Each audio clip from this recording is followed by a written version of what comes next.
of Portrait Session from Swiss Female Composers Festival, and today I welcome Ilona Raad.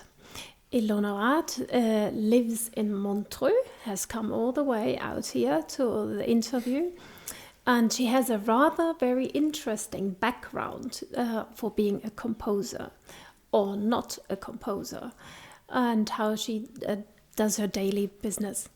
Ilona, tell us about how it came that you come to Switzerland and what your profession is, actually. Well, now I work as a psychiatrist in a hospital in Fribourg. I came in Switzerland 8 years ago, and I came here to work as doctor. I had very big difficulties in my country, it was in the crisis of Spain in that moment, and it was a good challenge to come here in Switzerland to work. Mm-hmm. I thank you very much this opportunity I had here.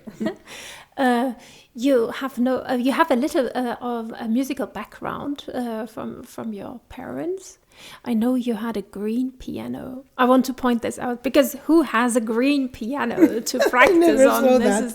It was a very funny piano. Well, one day my father bought a piano in a restaurant when I was 15. It was a large green piano like in the Far West. Very funny, and he put there. And we were 6 children, but I was the only one who was totally fascinated by this piano. So I tried to play alone and to find scores, and it was a very, very happy moment. Life took you along the medical way and profession.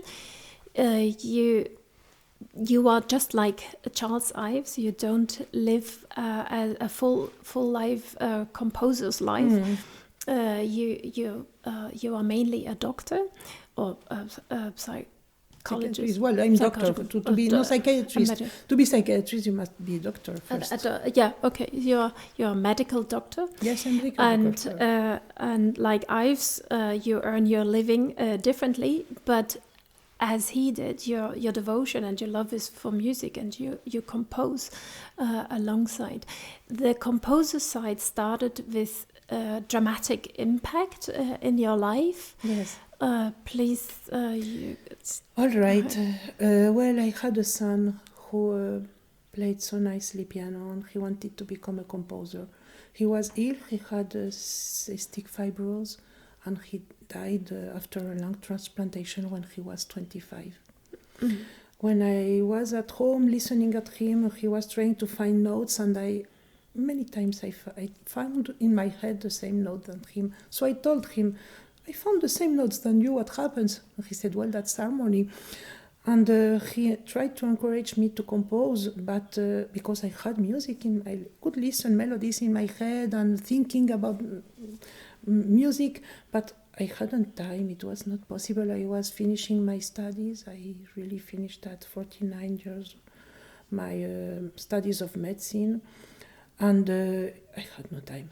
But when he had the lung transplantation and he died, I thought, it's so terrible. He couldn't really reach his dream. He told me, if I don't die in this operation, I'm ready now to compose my 3 first symphonies. I have them all in my head.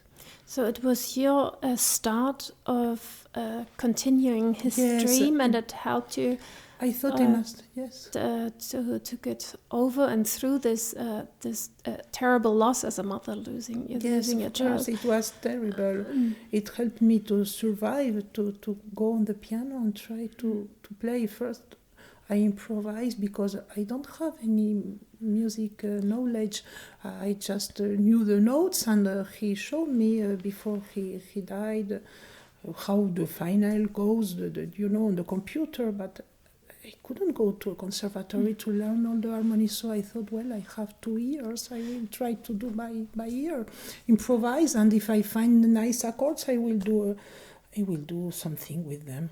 And one day I began my first valse, and after one and the other, and that's why now I have finished my book of valse, my first 15 valses dedicated to my son.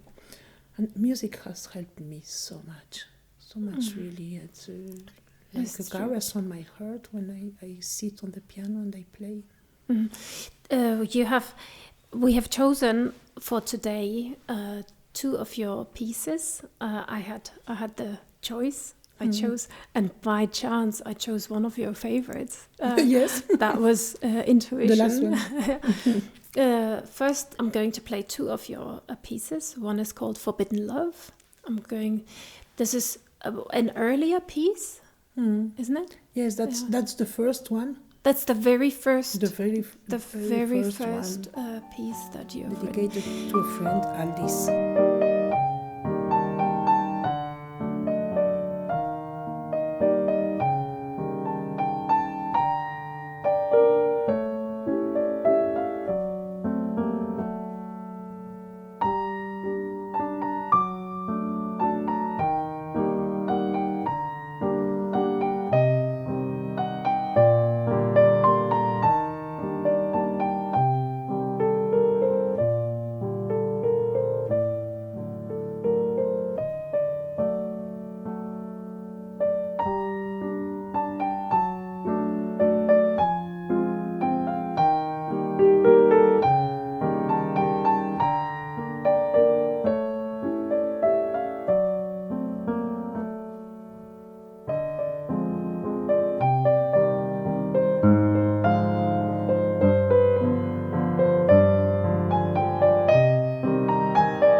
So we are here with your piano music.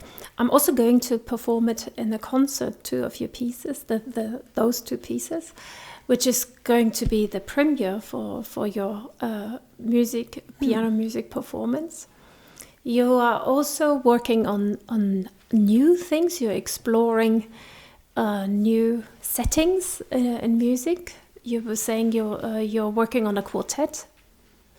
Yes, well, I have a lot of music in my head. Sometimes I wake up and I listen. So nice things. I think I dream in music. Some people say when I sleep, I'm singing. So I think music is always in me and helps me a lot. Now I'm, working on quartets. I want to do some quartets with violin, cello, piano, and viola. And after I would like to do some leads also. But always with the piano, of course, because I begin with the piano, I don't know anything about harmony, about the rules. I never went to a conservatory, so I need to find in the piano my music. Sometimes I'm improvise, sometimes I take music that I have been singing in my head. And after I put that on the vinyl, on the computer, and after I find the music for the cello and I listen. I put it and I listen. I said, no, that's failed. So I change until I find something that is good. And after I put to the other and the other, that's the only way I have to compose the quartets, trying. And after I put the whole piece and you have today. You have come with the draft. This is the first booklet you're going to. Yes, I'm going to send to publish. So this is the first booklet you're going to publish with 15 piano pieces, waltzes in here. They're very beautiful, and it's a nice collection of these melancholic waltzes, but they also have a bit of a twist in it, and they are dedicated to your son. Exactly, they are dedicated to my son Tristan. It's for me very important. It's a tribute. I want to compose for him. It was what he asked me 15 days before to go to the lung transplantation. He told me, "Mommy, you must compose absolutely.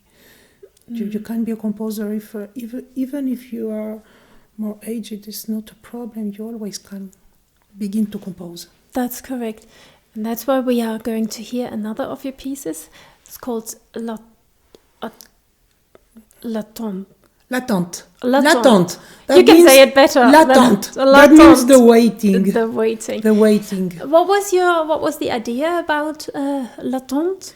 Well, I think that, I'm 58 years old. I had many hard times in my life, very hard life. And there are many times where you must wait.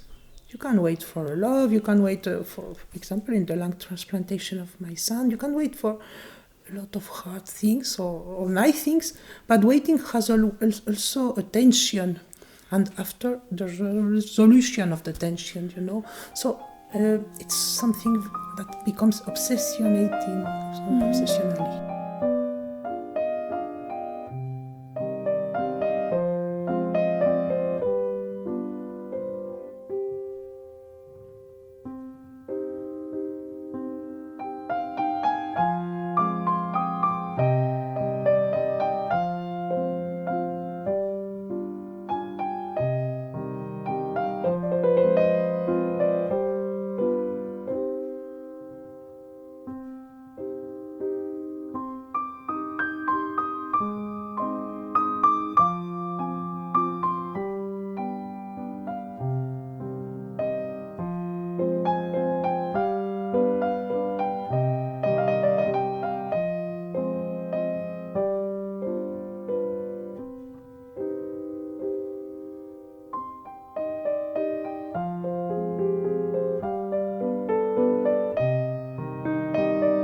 Our little portrait session is coming to an end. I want to say thank you very much, Ilona, for coming out all that way from Montreux to out here to the Zürcher Wieland, where we are stationed. And I'm so glad to have the opportunity to share your music because it's a lovely piano music, nice waltzes that are coming on the market. They are lovely to perform and give room for performers to leave their own interpretation, and that we are going to play it in public now. So thank you very much for coming, and I say goodbye from Swiss Film Composers Festival. Thank you for watching Portrait Session with Ilona Raad, and I say goodbye, host Katharina Nohl.